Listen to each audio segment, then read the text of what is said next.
Hi friends, welcome to Crazy Tamlachi channel.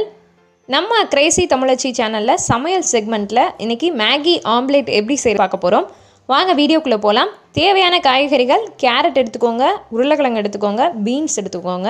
இது எல்லாமே உங்களுக்கு எவ்வளோ தேவையோ அந்தளவுக்கு எடுத்துக்கோங்க. நான் இன்றைக்கி 12 ரூபா மேகி பாக்கெட், ஒரு மேகி பாக்கெட் தான் யூஸ் பண்ண போகிறேன். அதனால் 2 முட்டை, 2 உருளைக்கிழங்கு, 2 பீன்ஸ், 2 கேரட்டை எடுத்து குட்டி குட்டியாக நறுக்கி வச்சுருக்கேன். நீங்கள் வச்சுருக்கக்கூடிய காய்கறிகளை இந்த மாதிரி குட்டி குட்டியாக நறுக்கி வச்சுக்கோங்க. அதுக்கு அடுத்ததாக ஒரு பாத்திரத்தில் எண்ணெயை காய வச்சுக்கோங்க. எண்ணெய் காஞ்சதுமே அரை டீஸ்பூன் வத்தல் பொடி, அரை டீஸ்பூன் வரமிளகா பொடி ஆட் பண்ணிக்கோங்க. காய்கறி நிறைய எடுத்திங்கன்னா அதுக்கேற்ற மாதிரி கொஞ்சம் அளவை கூட்டிக்கோங்க. அது நல்லா வறுபட்ட பிறகு நம்ம குட்டி குட்டியாக நறுக்கி வச்சுருக்கக்கூடிய காய்கறியை இதில் ஆட் பண்ணிக்கோங்க. அது நல்லா கிண்டிக்கோங்க. அந்த மசால் மிக்ஸ் ஆகிற மாதிரி கிண்டிட்டு கொஞ்சம் நல்லா வறுபட்ட பிறகு தேவையான அளவு உப்பு ஆட் பண்ணிக்கோங்க. காய்கறி வேகிற அளவுக்கு தண்ணி ஊற்றிக்கோங்க. காய்கறி நல்லா வெந்த பிறகு அதை இறக்கிட்டு இன்னொரு பாத்திரத்தில் அதை தனியாக எடுத்து வச்சுருங்க. காய்கறியை கொஞ்சமாக கருவேப்பிலை ஆட் பண்ணிக்கோங்க. கருவேப்பிலை சின்ன சின்னதாக கட் பண்ணி அதில் போட்டு லைட்டாக கிண்டிக்கோங்க. இன்னொரு பாத்திரத்தில் தண்ணியை சுட வச்சுக்கோங்க. தண்ணி நல்லா கொதித்து வரும்போது மேகி எடுத்து வச்சுக்கோங்க. மேகியோட மசாலா இருக்கு இல்லையா, அதை கொதிக்கிற தண்ணியில் ஆட் பண்ணிக்கோங்க. அடுத்ததாக மேகியை போட்டுடலாம். நம்ம மேகியை சின்ன சின்னதாக உடச்சிக்கோங்க. அப்போ தான் ஆம்லேட் போடுறதுக்கு நல்லாயிருக்கும். சின்ன சின்னதாக உடச்ச மேகியை இந்த கொதிக்கிற மசாலா மிக்ஸ் தண்ணியில் ஆட் பண்ணிக்கோங்க. மேகி நல்லா வெந்த பிறகு அதை இறக்கி வச்சுருங்க. அதுக்கு அடுத்ததாக நம்ம முட்டையை ரெடியாக எடுத்து வச்சுக்கலாம். நான் 2 முட்டை எடுத்து வச்சுருக்கேன். இந்த 2 முட்டையை ரெடியாக எடுத்து வச்சுக்கலாம்.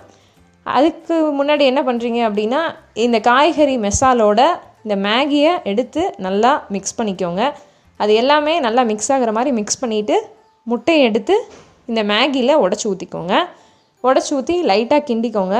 ஆம்லேட் போடுற பதத்துக்கு வர மாதிரி கொஞ்சம் நல்லா மிக்ஸ் பண்ணி விட்டுக்கோங்க. இப்போது தோசைக்கல்லை நம்ம அடுப்பில் காய வச்சிடலாம். தோசைக்கல் காஞ்ச பிறகு அதில் எண்ணெய் விட்டு அதை எல்லா பக்கமும் வர மாதிரி தடவி விட்டுக்கோங்க. நம்ம வச்சுருக்கக்கூடிய ஆம்லேட் மிக்ஸை எடுத்து மேகி காய்கறி எல்லாம் போட்டு மிக்ஸ் பண்ணி வச்சுருக்க அந்த ஆம்லேட் மிக்ஸை எடுத்து இப்போ தோசைக்கல்லில் ஊற்றிடலாம். நல்லா ஷேப்பன் பண்ணி விட்டுக்கோங்க.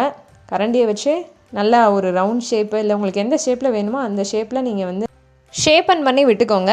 எந்த ஷேப் வேணுமோ அந்த ஷேப்பில் நீங்கள் அந்த ஆம்லேட்டை ரெடி பண்ணிக்கோங்க. பொதுவாகவே நம்ம எங்கேயாவது ரோட்டில் நடந்து போயிட்டு இருந்தோம் அப்படின்னா பக்கத்தில் ஹோட்டலில் ஆம்லேட் ஸ்மெல் வந்துச்சு அப்படின்னாலே ஸ்மெல்லு சூப்பராக இருக்கே, கடையில் போய் ஒரு ஆம்லேட்டை சாப்பிட்ருவோமா, இல்லாட்டி வீட்டுக்கு பார்சல் வாங்கிட்டு போய் சாப்பிடுவோம். இல்லை வீட்டில் முட்டை இருக்கும், நம்ம வீட்டிலே போயிட்டு போட்டு சாப்பிட்லாம், இது காசு வேஸ்ட் பண்ணிவிட்டு, இந்த மாதிரிலாம் நம்ம நிறையா கண்டிப்பாக ஒரு தடவையாவது யோசிச்சிருப்போம். ஸோ அந்தளவுக்கு ஃபேவரேட்டான ஒரு டிஷ் அப்படின்னா அது ஆம்லேட் அப்படின்னு சொல்லலாம்.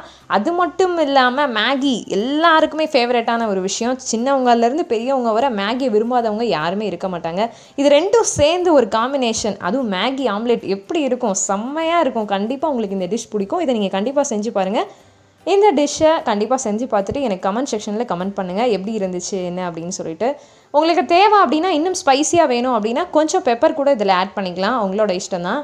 இல்லை ஸ்பைசினஸ் போதும் அப்படின்னா இருக்கிறத வச்சு நீங்கள் மெயின்டைன் பண்ணிக்கலாம். இந்த வீடியோ உங்களுக்கு பிடிச்சிச்சின்னா லைக் பண்ணுங்கள், ஷேர் பண்ணுங்கள், கமெண்ட் பண்ணுங்கள். அண்ட் மறக்காமல் சப்ஸ்கிரைப் பண்ணாதவங்க சப்ஸ்கிரைப் பண்ணிவிட்டு பெல் ஐக்கானை கிளிக் பண்ணிடுங்க.